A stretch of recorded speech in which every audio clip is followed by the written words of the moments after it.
This is crazy. Cops recover suicide note after deranged man drove car packed with explosives into crowd at Rochester concert, killing 2.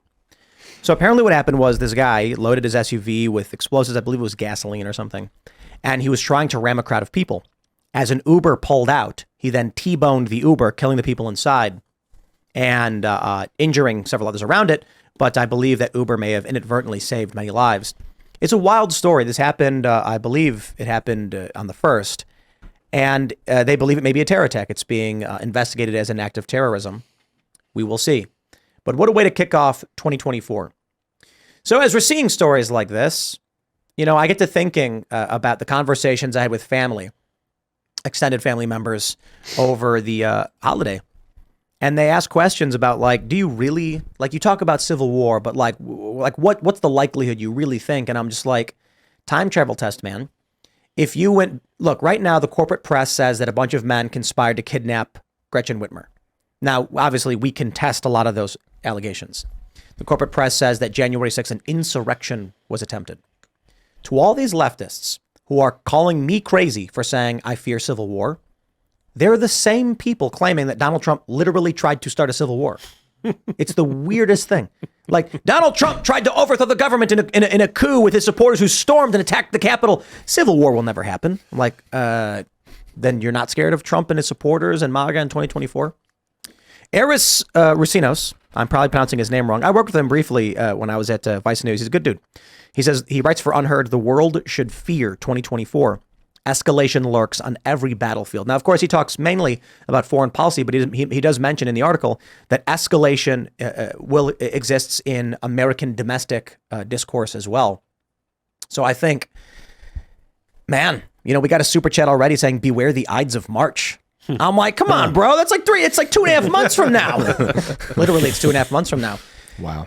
When we had Eric Prince on just before the end of the year, I asked him, is there something like, what does he see here in the United States? Does he see anything happening, you know, akin to this with what he's seen in other countries?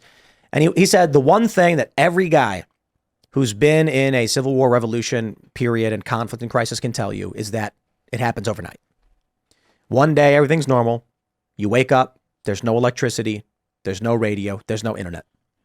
That's what people don't realize. You may go outside and go to the mall, and you're like, everything feels normal. And this is the normalcy bias that people on Twitter talk about, on X. They'll say, oh, you guys talk about all this stuff, go touch grass. Because when you go to the mall, when you go to the movies, no one cares about any of this stuff. And I'm like, right, in Egypt during the revolution, nobody cared about this stuff. So let me tell you. I went to a place called Utqiagvik. Do you guys know what that is? No. Do you know what Barrow, Alaska is? Yes. Yeah, they changed the name in 2016. The native, I believe it's the Inupiaq people, referred to the area as Utqiagvik. Is it Utqiagvik? Yeah, it's Utqiagvik. And when Western settlers came, they referred to it as Barrow, Point Barrow or whatever. And then those settlers built up a trading post in a city that they called Barrow. In 2016, a group of activists, this is what I was told by some of the locals that I had met. They said that like 86 people voted, and it's a town of 4,500 people. It's like 86 people voted, and it was like by 1 or 2 votes to change the name to Utqiagvik. And so I was like, the school says Barrow on it. The airport calls it Barrow. The airlines call it Barrow. The airport is called Barrow, BRW, but they changed the name. And he's like, it was like 40 something people. And I'm like, 40 something people voted and changed the name of your city? And he goes, it's still Barrow. I heard that from several people. Whoa. And I tweeted about it. I was like, wow, dude. Some decolonized activists were like, this place is called Utqiagvik, not Barrow. So we're going to hold a vote. Nobody shows up. Nobody cared. And so 40 people. I tweeted this out, and it's really funny because I got a mix of people who are like, you're racist for not supporting indigenous people's rights, even though I did not criticize the name change at all. The point I made was twofold. Do not let a small group of psychopaths change your community without your consent. And more importantly, that famous saying, never let it never be said that a small group of dedicated people can't change the world. Indeed, it's the only thing that ever did. 40 some odd people decided to change the name of that city, and they did it. That was my point. And then I get people being like, you just hate natives and Native Americans. And I was like, I'm from Illinois, dude. I don't care that they call it Utqiagvik. That's fine. I know I have friends from Algonquin. Like, the names of all of our places are native. I don't care. Are like the Eskimos or the Inuit people, are they really all that angry at the white man? It's not like the white man took their land. Nobody wants that property. I don't believe so. I believe actually a good portion of the people, again, I'm not from there, so I don't know. But the way it was explained to me is that this is probably it's like with white liberals, woke people. I was told woke people. Yeah. So yes, it probably does include some of the indigenous, but the natives didn't really talk about it all that much. I don't know. It didn't seem like it wasn't an issue. Mostly when I met one native guy who's really excited to explain how they kill whales. Yeah. And it was wild how he told us how they do it. He's been talking to the same 10 people for the past 30 years. And then he sees us and he's like, here's what we do. Like, here's how we get them. The same stories to these new people and they're going to react differently. This is going to be awesome. Dude, the native dude who explained whaling did not come up to us and be like, the white man did this and did that. He was like, let me tell you how we kill whales. Yeah. Wow. And I'm like, it's illegal for us to kill whales. And he's like, yeah, but not us. I thought that was kind of crazy too. But it was wild to see. As we're coming into 2024, I'll remind people of, I'm in Egypt during the revolution, and I went to Heliopolis, went to the mall, and people were buying burgers and just living their life. And I got a kebab. It was delicious. And I went to a store and I bought a cell phone. It was like nothing was happening. Meanwhile, there was a revolution in Tahrir Square. Blackhawks flying overhead, APCs through the streets. People were shooting and killing each other. But out a block away at the McDonald's, no, seriously, it's like 2 blocks of McDonald's, 2 blocks away, I think it's McDonald's, from Tahrir, there's a guy just eating a burger and fries and watching soccer. If more people had a firsthand experience with that or knew someone that did and understood that, there would be far fewer people saying that a civil war will never happen in the United States.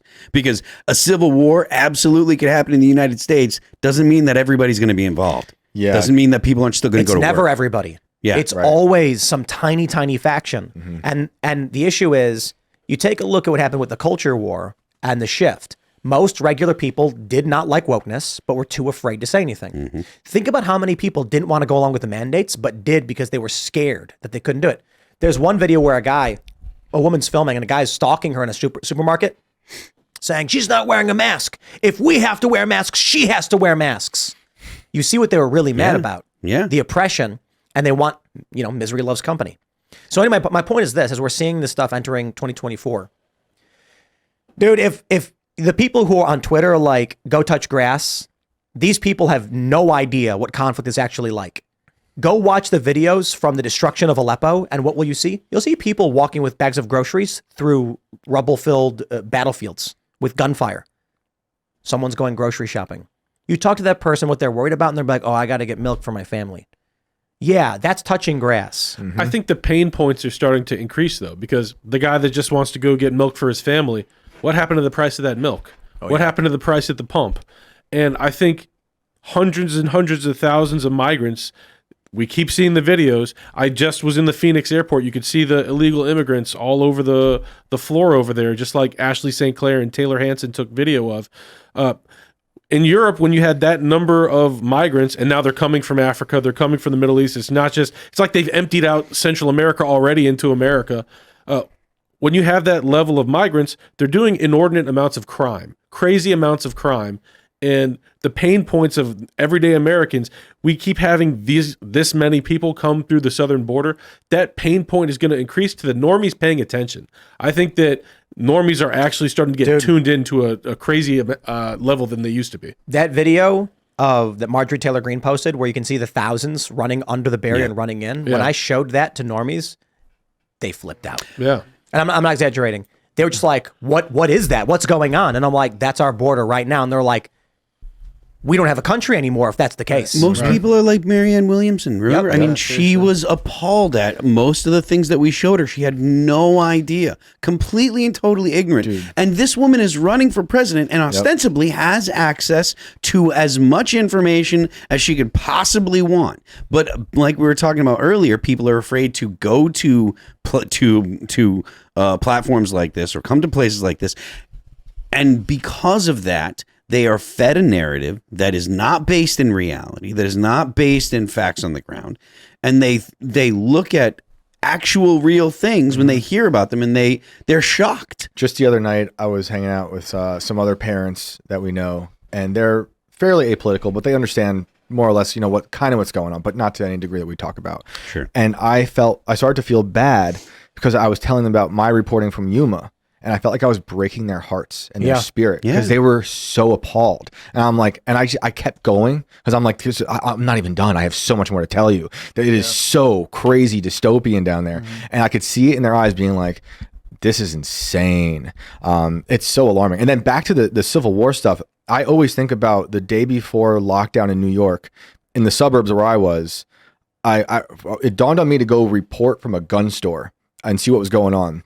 Because there was like this fear being pumped in. I was thinking about, there's this band, Phil, you know what I'm talking about, Every Time I Die. They have a lyric called "Paranoia is the disease of the unarmed." I think that's from Last Night in Town.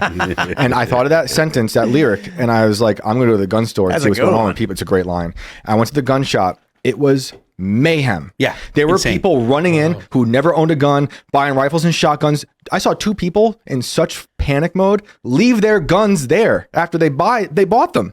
I saw another guy outside leave his gun on the car and drive off without it. Wow. They were free.